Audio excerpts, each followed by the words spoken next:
Likutei Sichos Likutes, volume 19, the third Sicha for Chag Hasukkos.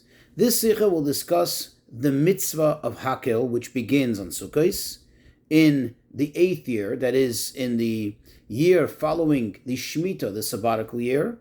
In the beginning of the Sicha, the Rebbe will discuss it from a halacha perspective. What exactly is the status of the Mitzvah of Hakhel? And afterwards, it will segue into the subliminal meaning of this mitzvah on a more mystical level. It will be worthwhile to acquaint ourselves with the Gemara, which is going to be discussed in this Sicha. The Gemara says, in the name of Rabbi Elazar ben Azariah, on the verse, Hakhel hes ha'anoshim v'hanoshim ataf, the verse in the Torah that says, gather, quote, gather the men, the women, and the children, and it says, in order that they should come and learn and hear and learn, in order to come to fear God. So Rabbi Elazar ben Azariah comments, Anoshim, why do the men come? Boim, they come, lilmoid, to learn. Noshim, boys, why do the women come? Lishmoya, to listen. Taf, he says, the children, what purpose is there in their coming? Okay, they don't learn, nor can they really pay attention. So he explains, he answers, in order to give reward, to accrue reward for those who bring them. So let's get into the Sicha.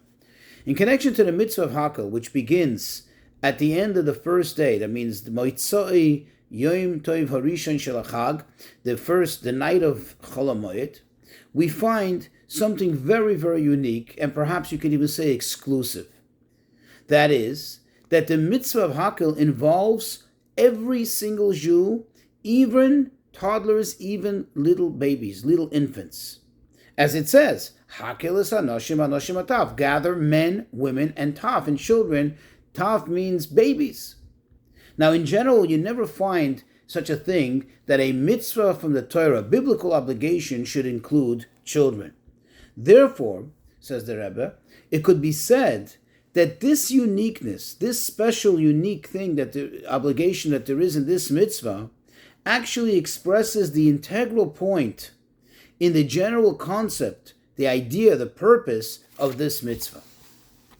So let's get into it. At the first glance, it would seem that the obligation, meaning the mitzvah of bringing the children, is not on the children themselves. In other words, perhaps one can make the argument that since we never find such a thing in the Torah, doesn't exist, that children should be actively obligated in something, then perhaps maybe we would suggest that the obligation is on the father, perhaps, that the father has an obligation to bring the children, and this fits in very well with what Rabbi Elazar ben Azariah concludes, that this is in order to, quote, give reward, to accrue reward for those who bring the children.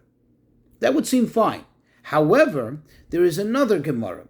There's a Gemara in Kiddushin, in a different tractate, which makes the following statement, that even if women would not have been mentioned here in this pasuk, even if the Torah wouldn't have explicitly obligated women to come to partake in this mitzvah, one would have been able to derive it from the fact that children are obligated. In other words, it would have sufficed that it should say men and children, and then we would have also known by obvious conclusion that women are also obligated. Because then we could make a kal v'chaymer and say, if children are obligated, if children are never obligated, then certainly women will be obligated. So now, if we would, conclude, like we contended before, that the obligation is not directly on the children, rather the obligation is only on the father who brings the children, then how can we make such an argument? In other words, how can the argument of the Gemara even make sense? And the Gemara poses it as a legitimate argument, as a legitimate idea that perhaps women didn't have to be mentioned. So from this, says the Rebbe, we conclude conclusively that it comes out, according to the Gemara, that children are obligated. Children in this mitzvah of Hakhel, this unique mitzvah, there is a unique quality to the obligation that even children are obligated. However, the question could be asked, how does this fit in with the general rule that children are never obligated in anything biblically? And number two, how does this fit in with what we said above, that the purpose of bringing the children is to give reward to those who bring them, which this seems to imply that the obligation is not on them? Says the Rebbe, in order to understand this, we have to take a closer look, analyze a little bit the actual words of Rabbi Eliezer ben Azariah to understand really what he's really saying.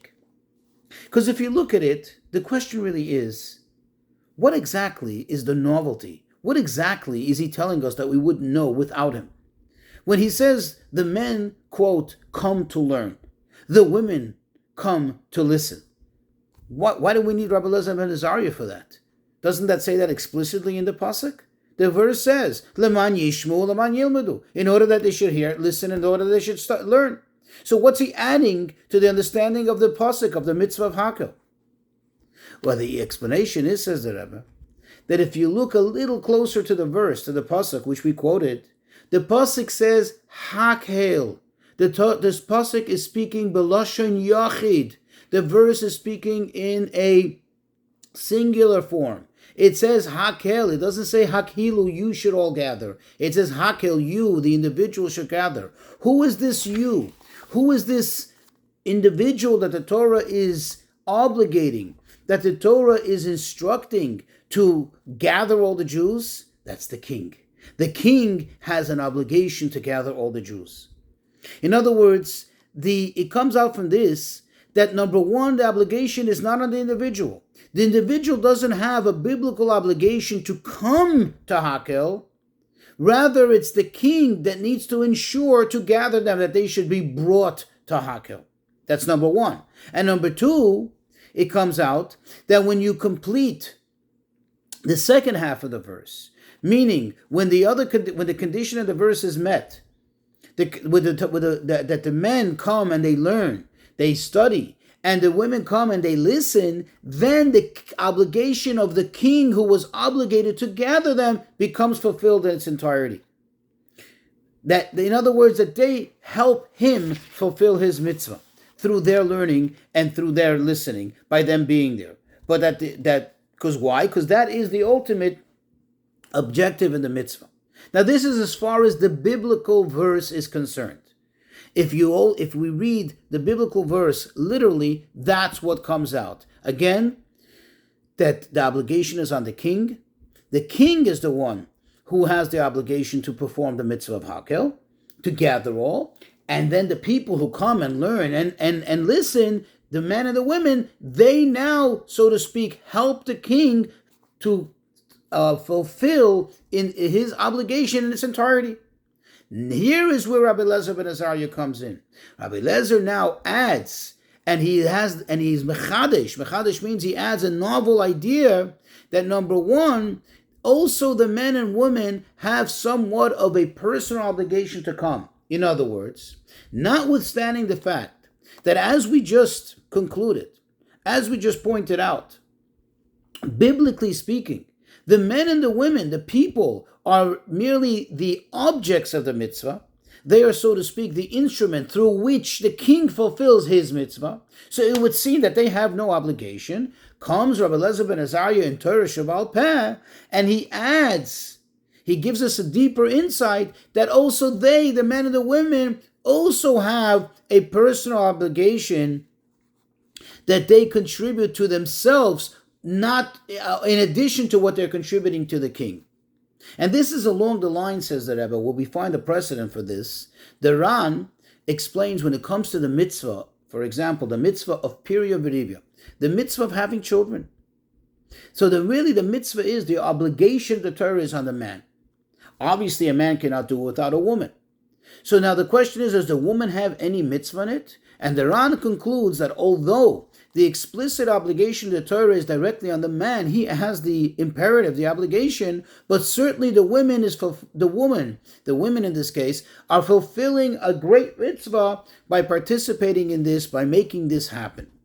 Or another example for this, there is a sefer called the Sefer Charedim, where there he explains that although in the Torah, the obligation for the Kohanim, the priests, to bless the Jews It says, so you shall bless the Jewish people. It's their obligation to bless the Jewish people.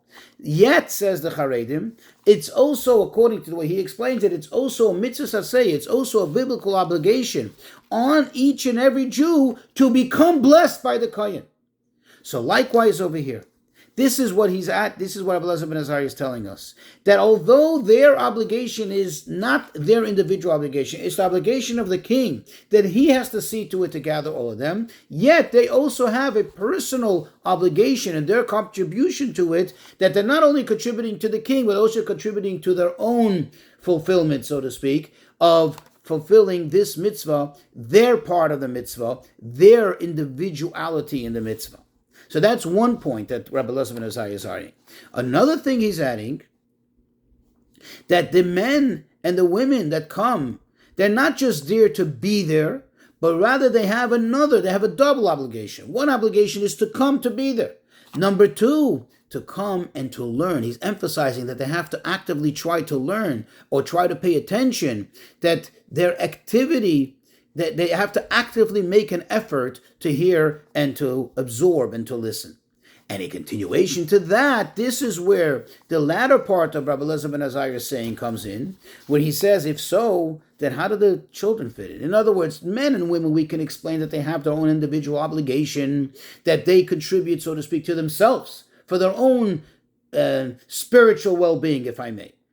But what exactly are the children accomplishing? What exactly are the children fulfilling? Where do they fulfill their own obligation?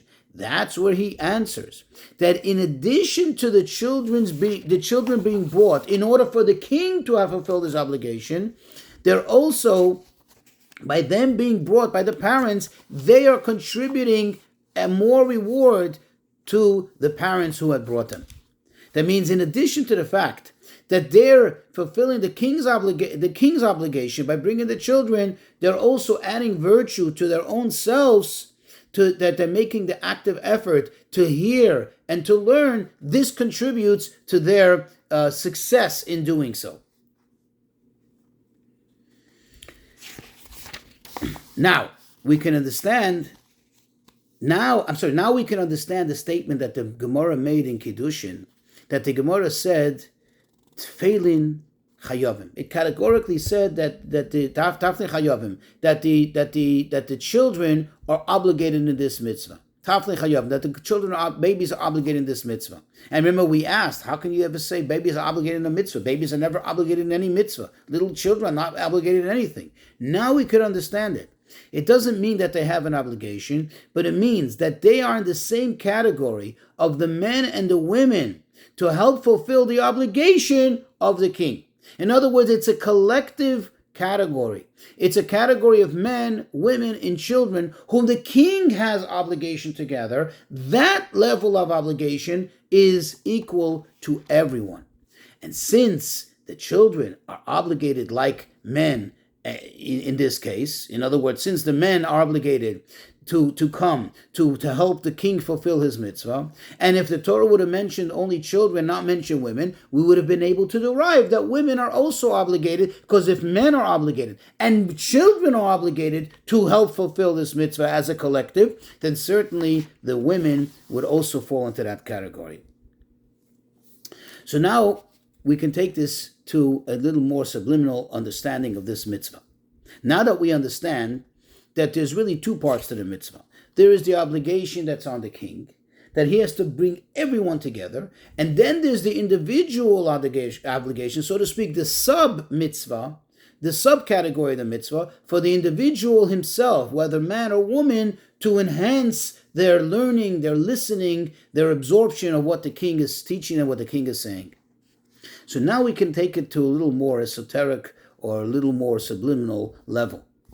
See, specifically and exclusively, we find this idea that all Jews are equal, men, women, children, babies, no matter, regardless of the age or regardless of level. We only find this by Hakhel. How can we understand this? So the Rebbe says, if we look into the Rambam, in explaining this mitzvah, he explains that what is the purpose of the mitzvah? Lechazek es hadas, to strengthen, to fortify our faith, our religion.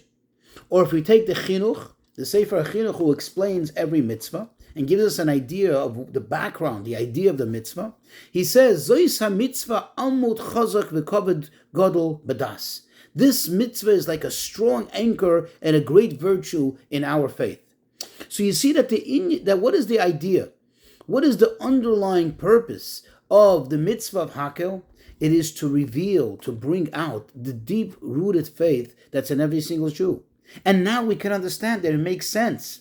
Since when it comes to the deep-rooted faith, that spark of faith that's in every single Jew deep down, there is no difference. There is no distinction between man, woman, child, older, younger, because when it comes to emunah, when it comes to the core of faith, everyone is exactly the same thing. Everyone is the same. And this can also help us to understand another thing. Now we can understand that the content that which the king reads, what would he typically read? He wouldn't just read the stories of the Torah, but he would read specific parts of the Torah. The choice of readings were the Shema, V'hayim Shemoya, the parts of the Torah which are laced with, and infuse the person to Kabbalah Sol Malchus Shemayim, to accepting the yoke of Hashem, of the sovereignty of Hashem, to become more dedicated to mitzvahs, to become more adherent to the mitzvahs and dedicated to the study of Torah. That makes sense because the whole purpose is to strengthen their emunah, to bring it out, and once you bring it out, now to act on it, to grow on it, and bring the people to active connection to Torah and mitzvahs. And for this reason, therefore, this mitzvah is number one.